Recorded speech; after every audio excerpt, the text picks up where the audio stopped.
ఈ వీడియోలో merchant navy యొక్క డిసడ్వాంటేజెస్ ఏంటో తెలుసుకుందాం. ఫస్ట్ పాయింట్ వచ్చి long periods away from home.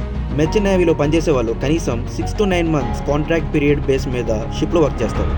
ఈ 6 to 9 months ఫ్యామిలీకి మరియు ఫ్రెండ్స్కి దూరంగా ఉండాల్సి వస్తుంది. ఈ 6 to 9 months మనం షిప్లో వర్క్ చేస్తున్నప్పుడు మన ఫ్యామిలీలో ఎవరికైనా సరే హెల్త్ బాగాలేనప్పుడు మనం ఫోన్ చేసి ఎలా ఉన్నావు ఏంటి అని అడగడం తప్ప మనం దగ్గరుండి వాళ్ళ బాగోగులు చూడలేము. మన ఫ్యామిలీ మెంబర్స్లో ఎవరైనా మనం షిప్లో వర్క్ చేస్తున్నప్పుడు ఎక్స్పైర్ అయిపోతే కొన్ని సందర్భాల్లో మనం క్రిమేషన్ కూడా కలవలేని పరిస్థితి ఏర్పడుతుంది. ఇప్పుడైతే ఆల్మోస్ట్ అన్ని షిప్ల్లో ఇంటర్నెట్ ఫెసిలిటీ అయితే ఉంది, బట్ కొన్ని షిప్ల్లో ఇంటర్నెట్ లేదు. ఒకవేళ షిప్లో ఇంటర్నెట్ ఉన్నా సరే దాన్ని లిమిటెడ్గా యూజ్ చేస్తారు.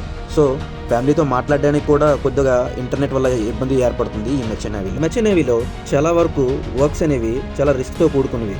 అండ్ ఈ వర్క్స్ కూడా ఎండ, వాన, చలి అని తేడా లేకుండా చేయాల్సి వస్తుంది. ఈ మెర్చెంట్ నేవీ షిప్లు కొన్నిసార్లు దారుణమైన సముద్రాలు దాటాల్సి వస్తుంది. అలాంటప్పుడు అక్కడ రోలింగ్ పిచ్చింగ్ అనేది హెవీగా ఉంటుంది. సీ సిక్నెస్ అనేది కొత్తగా షిప్లో జాయిన్ అయిన వారిని ఇబ్బంది పెడుతుంది.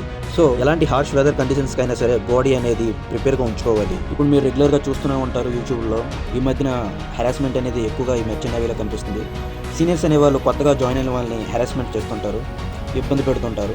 సో అలాంటి వాటిని కూడా తట్టుకోవాల్సి వస్తుంది ఈ మెర్చెంట్ నేవీలో జాయిన్ అవ్వాలంటే. MLC ప్రకారం ఒక క్రూ రోజులో ఇంత టైం వర్క్ చేయాలి, వీక్లో ఇంత టైం వర్క్ చేయాలి అండ్ ఇంత టైం రెస్ట్ ఉండాలి అని ఉంటుంది. బట్ ఈ షిప్స్లో చాలా వరకు ఇలాంటివి పట్టించుకోరు.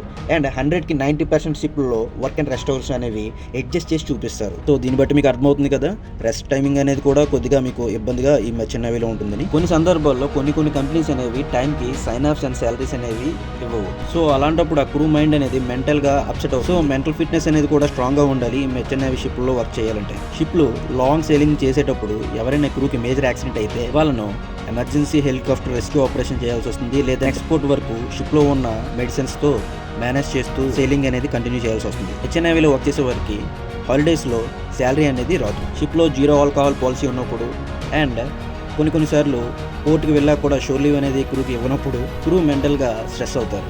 పైరసీ అనేది కూడా ఈ షిప్పింగ్ ఇండస్ట్రీలో ఒక మెయిన్ ప్రాబ్లం అనే చెప్పాలి. ఎందుకంటే సొమాలియా, నైజీరియా లాంటి దేశాలు క్రాస్ చేస్తున్నప్పుడు అక్కడ పైరేట్స్ అనేవాళ్ళు ఈ షిప్లను డబ్బుల కోసం హైజాక్ చేస్తారు. కొన్నిసార్లు యుద్ధాలు జరిగే టైం అప్పుడు అలాంటి వార్ జోన్స్లో కూడా ఈ మెర్చెంట్ షిప్లు ఎక్స్పోర్ట్ అండ్ ఇంపోర్ట్ చేయాల్సి వస్తుంది. సో మెర్చెంట్ నేవీలో వర్క్ చేసే వాళ్ళు లవర్స్ కానీ లేదా వాళ్ళ వైఫ్స్ కానీ ఊర్లో ఎవరితోనైనా పులిహోర కలుపుతున్నారనే చిన్న న్యూస్ ఇక్కడ షిప్లో వీడికి తెలిస్తే ఇంకా వీడి కాంట్రాక్ట్ మొత్తం దిబిడే. సో ఇలాంటి రిస్క్లు ఉన్నాయి కనుకే ఈ మెర్చెంట్ నేవీలో శాలరీస్ అనేవి హైగా ఉంటాయి.